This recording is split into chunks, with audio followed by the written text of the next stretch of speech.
दोस्तों, इस वीडियो में हम क्लास 11th फिजिक्स के चैप्टर 1 से रिलेटेड जितने भी 2-3 मार्क्स के क्वेश्चंस हैं उन सब के बारे में जानेंगे और उनके आंसर्स को अच्छे से पढ़ेंगे।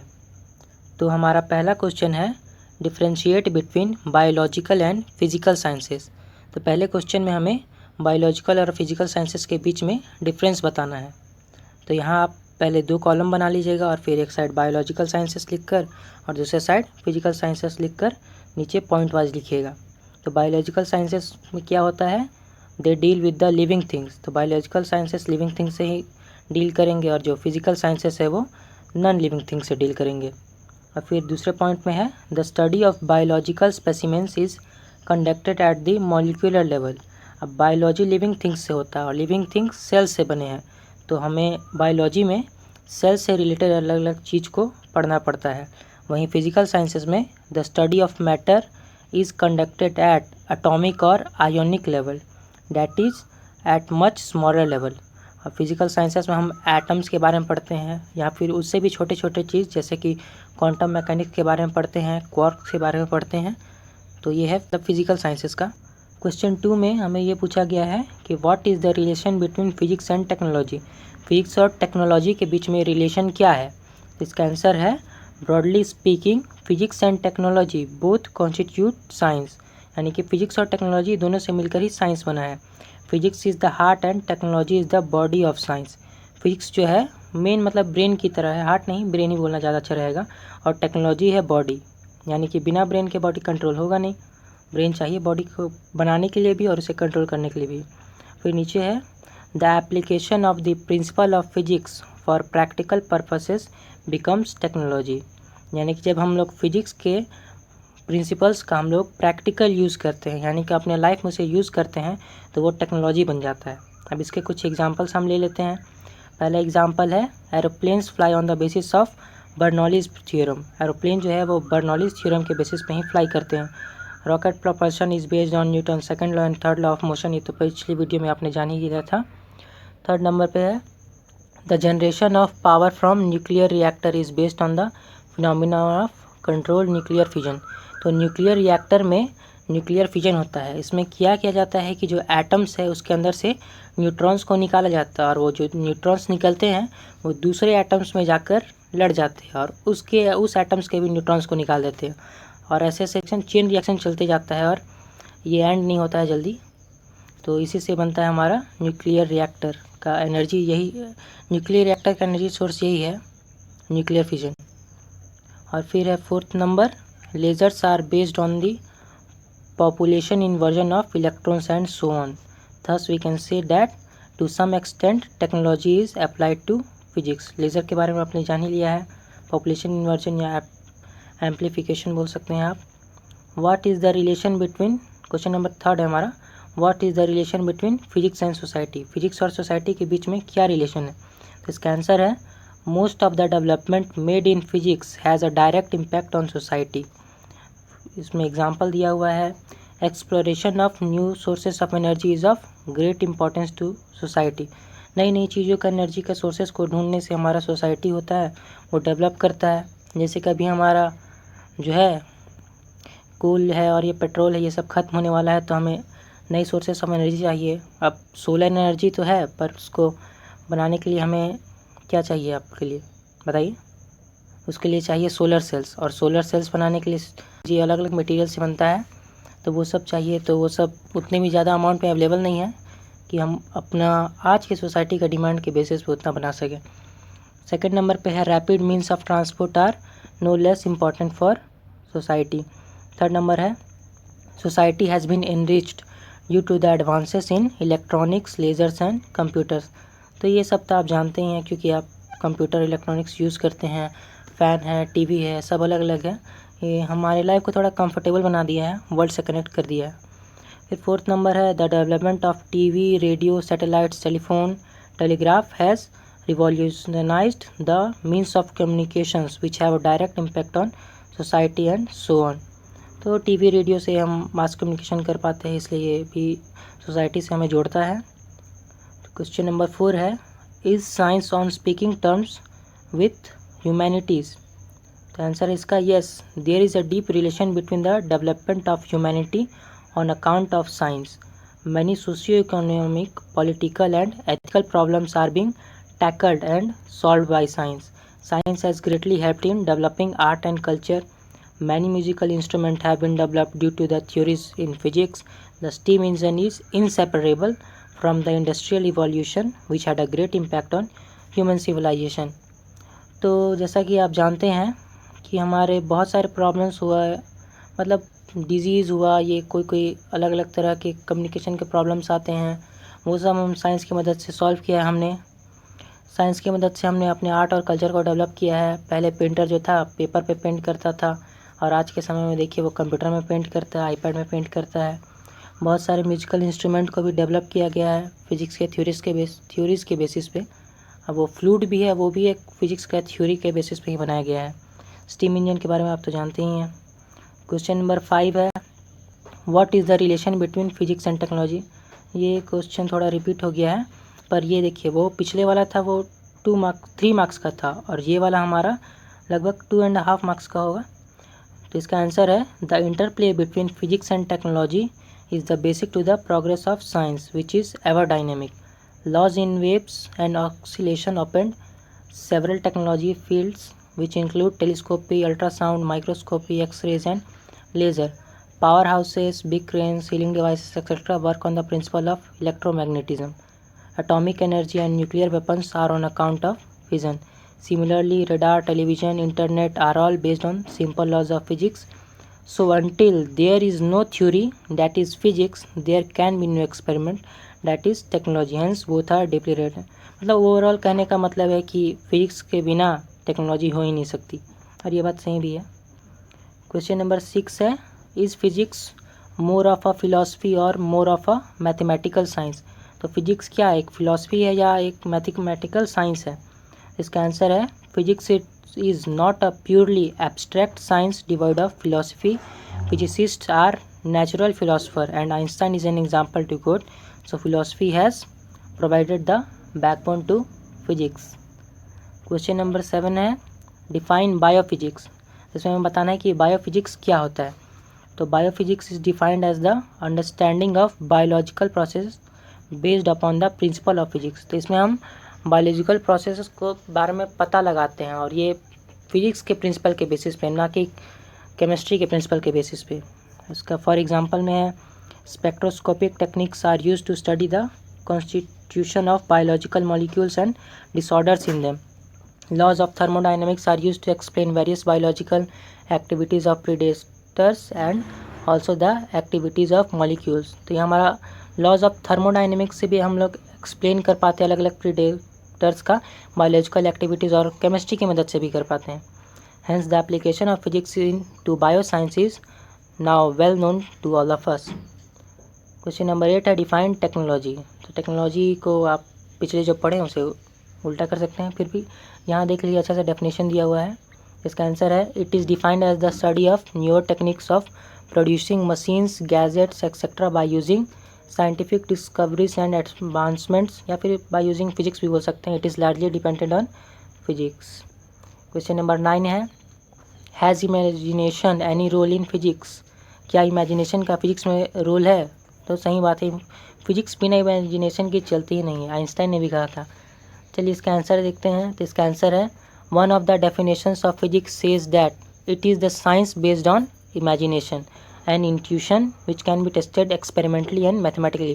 कहने का मतलब यह है कि साइंस जो है हमारे इमेजिनेशन पे बेस्ड है, और हमारे अंदर से जो फीलिंग्स आती है कि ऐसा हो सकता है उस पर, और फिर हम लोग उसको टेस्ट करते हैं, फिर उसको एनालाइज करते हैं, रिजल्ट मिलता है तो उसी से कोई थ्योरी बन जाती है, कोई लॉ बन जाती है.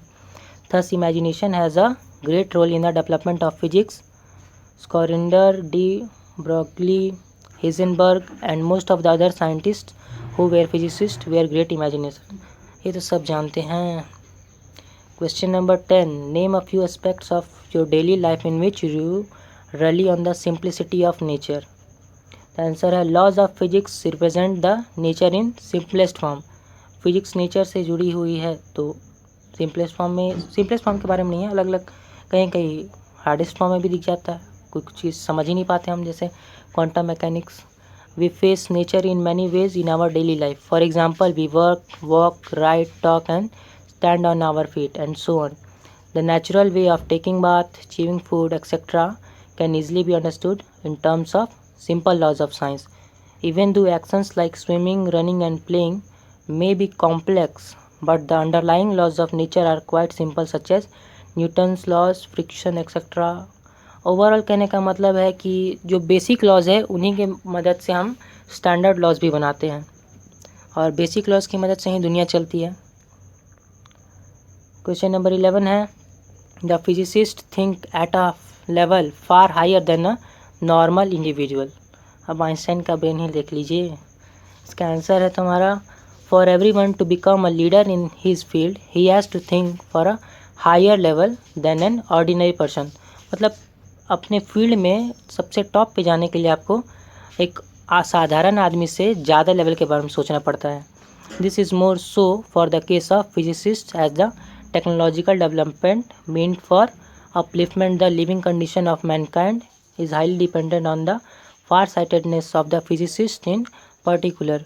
अब टेक्नोलॉजी जो है फिजिक्स पे डिपेंडेंट है, और हम लोग जो टेक्नोलॉजी पे डिपेंडेंट है, तो फिजिक्स जितना बढ़ेगा हमारा टेक्नोलॉजी भी बढ़ेगा और हमारा लाइफ उतना अच्छा होते जाएगा। So he must think at a level, यानी कि physicist must think at a level that is philosophical and mathematically quantifying so that they can visualise the requirement of people is quite advance. Question number 12 है, name a few war time and maritime applications of physics. तो answer है war time, यानी कि war के समय में कौन कौन से फिजिक्स का यूज़ किया गया था। तो वॉर टाइम में यूज़ किया गया था, the war time applications are bombs, nuclear reactors, jet fighter, bombers, missiles, ships, radar, sonar, wireless communication, transportation and electronics. फिर ये बी नंबर में मरी टाइम में कहाँ कहाँ यूज़ किया गया था फिजिक्स का। तो इसका यूज़ किया गया था नेविगेशन ऑफ शिप्स में, टैंकर्स में, एरोप्लेन्स में, टीवी में, रेडियो में एंड म्यूजिक सिस्टम में, और बहुत सारी चीज़ें हैं। आप भी कुछ लिख सकते हैं अलग से। क्वेश्चन नंबर 13 है, name 5 Indian scientist and their field of work. तो इसका आंसर है, following are the 5 Indian scientist and their field of work. तो एक साइड आप नेम लिख लीजिएगा और दूसरे साइड कॉलम के फील्ड ऑफ वर्क। तो पहले नंबर पे है सीवी रमन, इन्होंने इनका फील्ड ऑफ वर्क किया था रमन इफेक्ट। रमन इफेक्ट किसे बोलते हैं, scattering of light by molecules. दूसरे नंबर पर है एस चंद्रशेखर, जिन्होंने थ्योरी ऑफ ब्लैक होल दी थी। थर्ड नंबर पे हैं जेसी बोस, जिन्होंने इलेक्ट्रोमैग्नेटिक वेव्स के बारे में ढूंढा था। एसन, और फिर फोर्थ नंबर पे एसन बोस, जिनका फील्ड ऑफ वर्क है बोस आइंस्टाइन स्टैटिस्टिक्स। फिर फिफ्थ नंबर पे है होमी जहांगीर भाभा, जो कि कॉस्मिक रेज के बारे में रिसर्च करते थे। क्वेश्चन नंबर 14 है, किसने इन्वेंट किया उसके बारे में बताना है। तो कंप्यूटर के बारे में तो हम लोग बचपन से पढ़ते आए हैं, इसको चार्ल्स बेबेज ने इन्वेंट किया था। ट्रांजिस्टर ये नया है, इसे जे बार्डिन ने इन्वेंट किया था। थर्ड नंबर पर electric bulb and telegraphy, telegraphy A Edison ने इन्वेंट किया था। फोर्थ नंबर पे रडार, रडार एप्लीटन ने इन्वेंट किया था। वायरलेस टेलीग्राफी मार्कोनी ने इन्वेंट किया था वायरलेस टेलीग्राफी। टेलीफोन है अलेक्जेंडर ग्राहम बेल का। और फिर क्वेश्चन नंबर 15 पे अब आते हैं। अब बताना है कि ये थ्योरीज किसने दी, name the theories given by the following, मतलब इन लोगों ने कौन सी थ्योरी दी थी।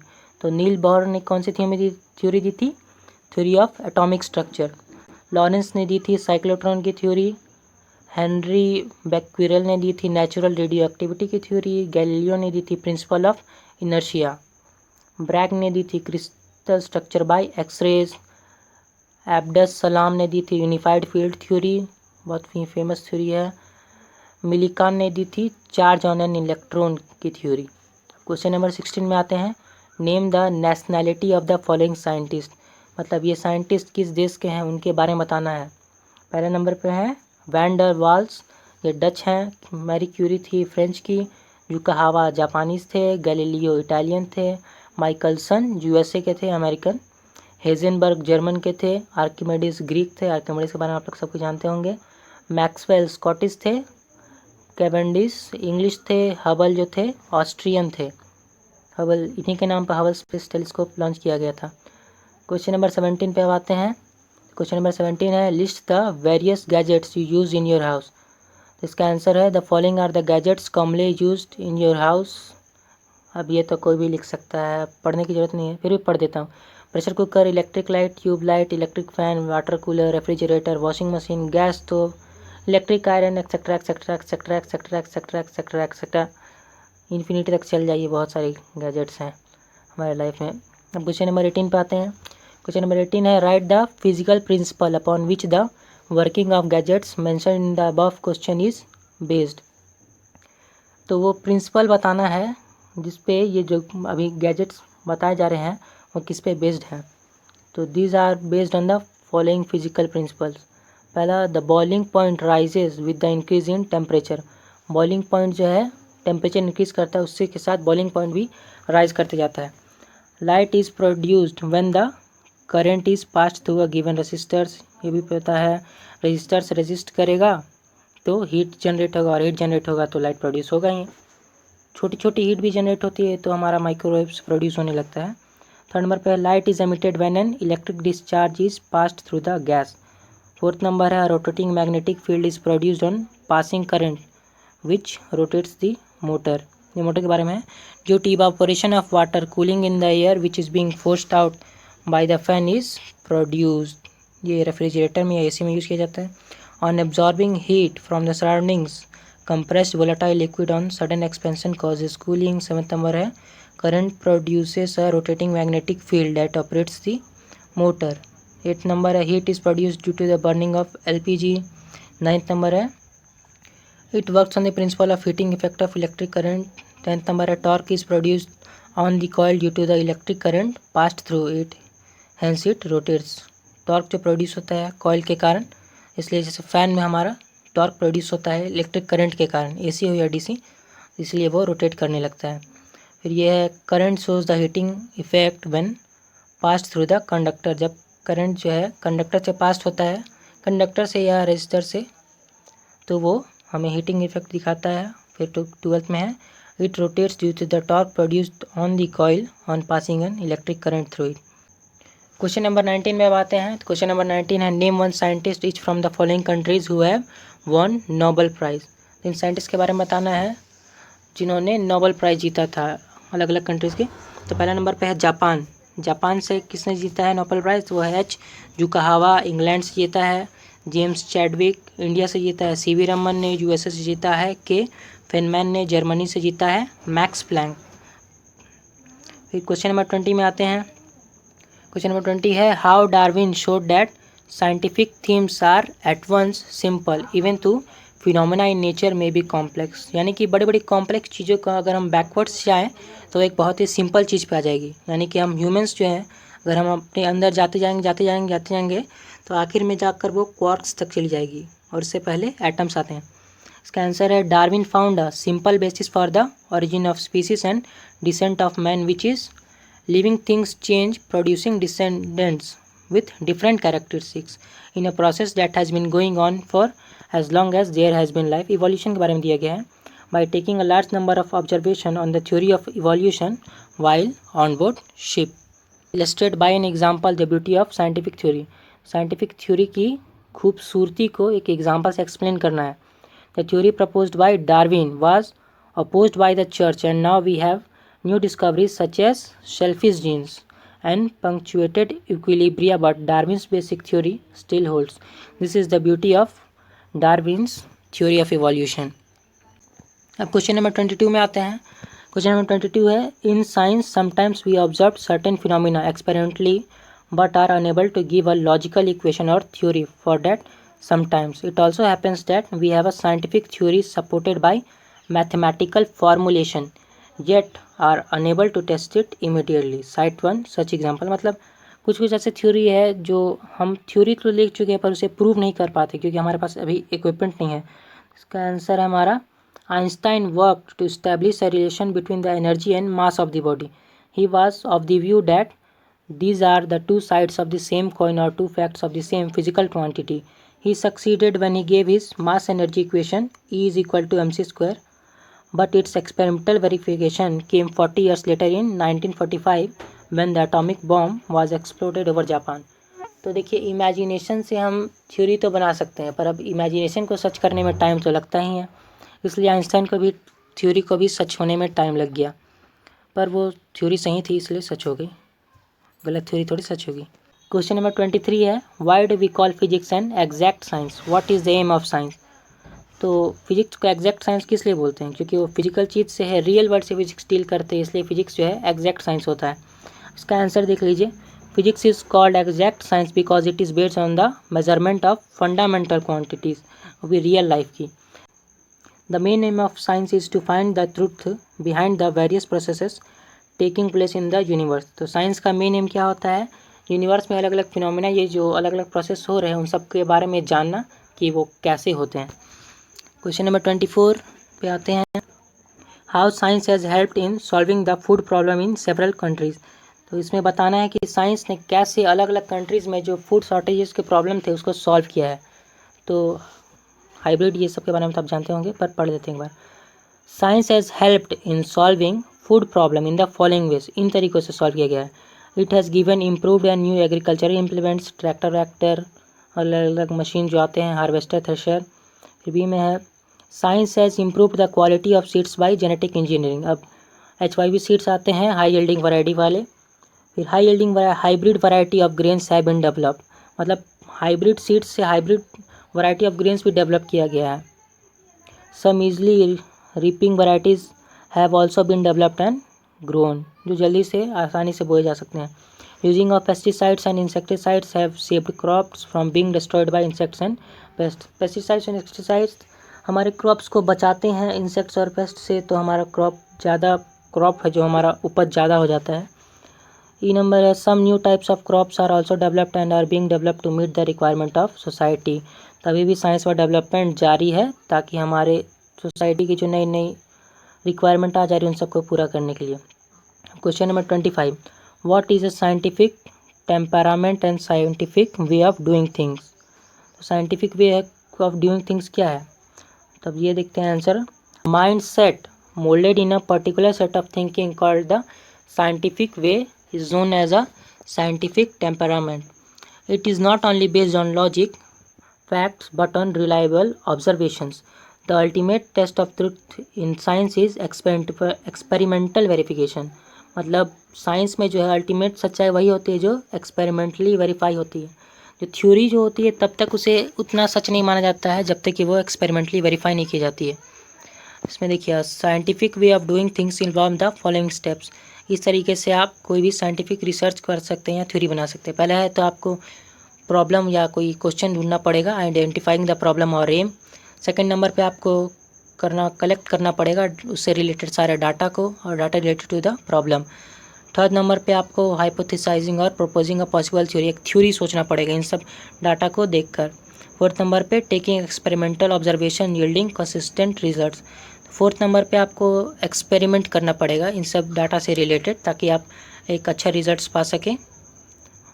और फिर फिफ्थ नंबर है प्रेडिक्टिंग और मेकिंग स्टेटमेंट्स। फिफ्थ नंबर पे आपको प्रेडिक्ट करना पड़ेगा या स्टेटमेंट्स बनाना होगा अगर आपके जो ऑब्जर्वेशन है एक्सपेरिमेंटल ऑब्जर्वेशन वो सही आ जाते हैं तो। अब 26 नंबर है, what is the scope of physics. तो इसका आंसर है the scope of physics is very wide, मतलब फिजिक्स का स्कोप जो बहुत फैला हुआ है। That is the domain of physics covers a very wide variety of natural phenomena. For example, the range of distances we study in physics varies from 10 to the power 14 meter size of the nucleus to ये 10 to the power minus 14 metre होगा size of the nucleus to 10 to the power 55 metre जो कि size of the universe है. Similarly, the range of masses included in the study of physics varies from 10 to the power minus 30 kg mass of an electron का मास होता है 10 to the power minus 30 kg to 10 to the power 55 kg जो कि mass of universe है. अब range of time भी है, time intervals का वो कितना से वेरी करता है, वो है 10 to the power 22 seconds time taken by light to cross a nuclear distance 10 to the power minus 22 to 10 to the power minus 8 second lifetime of the sun. Thus, we can see that the scope of physics is really very wide. It includes optics, electricity waves and oscillations, heat and thermodynamics, magnetism, atomic and nuclear physics, computer and electronics. Question number 27 पे आते हैं. Question number 27 है, physics is an exciting subject. Comment करना है, physics exciting आपको लगता है? मुझे तो लगता है सबको को लगना चाहिए। तो इसका आंसर देख लेते हैं। The study of physics is exciting in many ways. इसमें एग्जांपल्स देने हैं। अब जितने मार्क्स का क्वेश्चन होगा उस हिसाब से देख लीजिएगा। 3 मार्क्स का होगा तो 6 दे दीजिएगा, और अगर 2 मार्क्स का होगा तो 4 दे दीजिएगा। पर यहाँ पे ढेर सारा है तो आप इसमें से कोई भी याद रख सकते हैं। तो पहले नंबर पे है journey to the moon with controls from the ground. Second number पे laser and their ever increasing applications. Third number पे live transmission of events thousands of kilometres in the TV. Fourth number the speed and memory of the 5th generation of computer. तब 5th generation computers आ गई हैं और उनकी speed और memory तो आप देख ही रहे होंगे इंटरनेट पर। फिफ्थ पे है study of various type of forces in nature, ये तो मेन है। 6 number technological advances in health science, ये भी आप याद रख सकते हैं, बहुत सिंपल सी है। 7 number the use of robots is quite exciting, physics है तो रोबोट्स है। 8 नंबर है telephone calls over long distances and so on. बस यही रहा, और अलग अलग हैं, पोटेंशियल एनर्जी, वाइब्रेशन, ये सब छोड़ दीजिए सब। क्वेश्चन नंबर 28 पे आते हैं। Right a short note on the origin and development of physics. तो फिजिक्स का ओरिजिन और डेवलपमेंट के ऊपर हमें एक शॉर्ट नोट लिखना है। इसका आंसर देख लेते हैं। Physics as a science took roots from the days of Copernicus. तो कोपरनिकस जब से था तब से ही फिजिक्स स्टार्ट हुआ था। That is nearly 4 centuries ago. 400 साल पुराना है हमारा physics. When it was not well understood and it was considered as a part of philosophy समझा जाता था पहले फिजिक्स को, क्योंकि फिजिक्स का एप्लीकेशन तो बहुत पहले ही से किया जा रहा है। वो जो व्हील था वो भी तो फिजिक्स ही है, फायर ये सब भी फिजिक्स ही है, पर उस समय हम ये फिलॉसफी समझते थे। That is knowledge. Later on with the development of knowledge about nature and its various activities the knowledge was divided into physical and biological sciences. तो बाद में जो है हमारा ये जो फिजिक्स है उसे फिजिकल और बायोलॉजिकल साइंसेज में डिवाइड कर दिया गया। फिर तो आते हैं some important developments like Newton laws of gravitation, ideas about light way develop in the 18th century। तो 18th century में ही न्यूटन लॉज ऑफ ग्रेविटेशन को बनाया गया था। लाइट के बारे में आइडिया, जैसे कि वो वेव है या फिर पार्टिकल है, ये सब अलग अलग चीज़ लाइट की स्पीड के बारे में ढूंढना स्टार्ट किया गया था।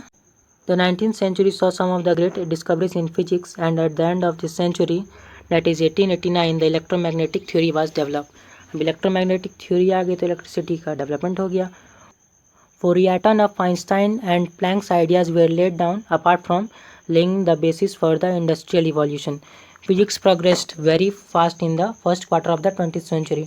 19 जैसे ही 1900 स्टार्ट हुआ तो उस समय से लेकर फिजिक्स में बहुत ज़्यादा डेवलपमेंट होने लगा। उस समय वॉर चल रही थी तो साइंटिस्ट पर प्रेशर भी था, इसलिए डेवलपमेंट बहुत तेज़ी से हो रहा था। तो यहाँ आते हैं atomic structure, theory of relativity, quantum theory, nuclear physics, basics of laser theory and most of the other developments took place in this period. Then came transistor, फिर ट्रांजिस्टर्स आए, सेमीकंडक्टर्स आए, टेलीविज़न, राडार और अलग अलग चीज़ों की discovery हुई world war 2 के समय। Further development in quantum mechanics, thin film technology, computer, lasers were develop from 1950 onwards. उसके बाद 1950 के बाद ये सब डेवलप हुए हैं। Today we have no theoretical development beyond quantum mechanics. तो आज के समय में क्वांटम मैकेनिक्स से ऊपर और कोई थ्योरी नहीं है, क्योंकि ये सबसे छोटी थ्योरी हो गई है, यानी कि सबसे छोटी चीज़ों के बारे में की थ्योरी है। Unified theory is not being tried yet, this is the present status with achievements in applied physics. Applied physics में एक यूनिफाइड थ्योरी अभी तक नहीं मिल पाई है, जिसे गॉड थ्योरी बोलते हैं, थ्योरी ऑफ एवरीथिंग होता है ये। क्वेश्चन नंबर 29 है explain the role of science in the entertainment industry. तो साइंस क्या रोल प्ले करता है? साइंस नहीं, फिजिक्स ही बोलिए, क्योंकि फिजिक्स ज़्यादातर रोल प्ले करता है। आप ड्रामा में केमिस्ट्री का यूज़ कर सकते हैं या मैजिक्स में। इसका आंसर देख लेते हैं। आंसर है progress in science specially in physics and technology has enriched no other field as the field of entertainment. Mass communication जानते हैं आप। We see scientific toys like robots for children and merry go rounds and all sorts of amusement and entertainment parks which are not only highly entertaining but also test the endurance of an individual. These are based on the laws of forces, and critical studies are those when a man is pitted against gravity. TV has invaded a large number of houses as a sources of entertainment, and so are the music playing CD players. Computers have become another source of individual indoor entertainment। जानते हैं computer है तो उसमें CD डाल के अलग अलग movie देखते रहेंगे या ऑनलाइन देखेंगे, इंटरनेट का यूज़ करेंगे, सब फिजिक्स की ही देन है। The use of laser beams in music and drama shows and disco dances is highly rewarding. Laser beams याद रखिएगा, एम्पलीफिकेशन या पॉपुलेशन इन्वर्जन ऑफ लाइट।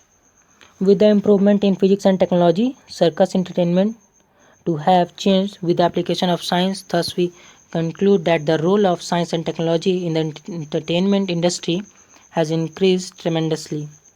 अब हमारे लास्ट क्वेश्चन पे आते हैं, क्वेश्चन नंबर 30। क्वेश्चन नंबर 30 है हमारा लास्ट क्वेश्चन, क्वेश्चन नंबर 30 है। बहुत सारे क्वेश्चन हमने लगता है कर लिए हैं, वीडियो भी लगता है बहुत लंबा चला गया है। Give one of the uses and applications of artificial satellites. तो आर्टिफिशियल सैटेलाइट्स का क्या यूज़ है ये हमें बताना है। The following are the fields where satellites are being used. तो रिमोट सेंसिंग में यूज़ किया जाता है, कम्युनिकेशन में यूज़ किया जाता है, स्पाइंग में यूज़ किया जाता है, जासूसी करने में, वेदर फॉरकास्टिंग में सैटेलाइट्स का यूज़ किया जाता है। अब रिमोट सेंसिंग देखते हैं। इन remote sensing infrared photography is used from a high altitude. The technique has improved a lot and the resolution has gone down to about 5 meters in an area. This technique has helped in mineral and oil exploration. It has also helped in the study of forest living and crop patterns. तो remote sensing में हम satellite से हमारा अर्थ पे जो है उसके topography को देखते हैं, जियोग्राफी को, अलग अलग जगह पे कैसे कैसे चीज़ें हैं, और इसी की मदद से ऑयल का भी पता लगाया जाता है, ऑयल का एक्सप्लोर किया जाता है, अलग अलग मिनरल्स के बारे में। फिर बी नंबर है कम्युनिकेशन। तो in the field of communication satellites have brought revolution around the last 20 years. New items are flashed all around the globe. Cricket matches can be seen anywhere on the globe which is placed in one small part of a country. Cricket मतलब एक छोटे से stadium में खेला जाता है पर उसे पूरी दुनिया वाले देखते हैं। Internet, email etcetera have brought people much more closer and the world has become a unified identity और ग्लोबल विलेज बोल सकते। सी नंबर है spying. Spying use IR technology. ये IR टेक्नोलॉजी क्या है, क्या आप जानते हैं? अरे सिंपल सी है, इंफ्रारेड रेज है। फिर डी नंबर है weather forecasting. Weather forecasting has become more reliable with the use of satellites. The rains, cyclones can now be predicted with greater accuracy 36 hours in advance और even earlier. मतलब जो weather forecasting है, हमारे satellites की मदद से हम 36 घंटे पहले के वेदर के बारे में जान सकते हैं। हमेशा सच नहीं होता है पर ज़्यादातर देखा जाता है कि वेदर फोरकास्टिंग सही होता है। The movement of glaciers, the position of ice and snow deposition and the resulting flow of water in reverse is known well in advance. मतलब ग्लेशियर्स मूव कर रहे हैं कि नहीं कर रहे हैं, आइस मेल्ट कर रहा है कि नहीं, आर्कटिक का आइस कितना मेल्ट कर चुका है, कितना टेम्परेचर है आर्कटिक में, resulting flow of water in reverse में कितना वाटर फ्लो करने वाला है, ये सब पता चल जाता है वेदर फोरकास्टिंग सैटेलाइट्स की मदद से।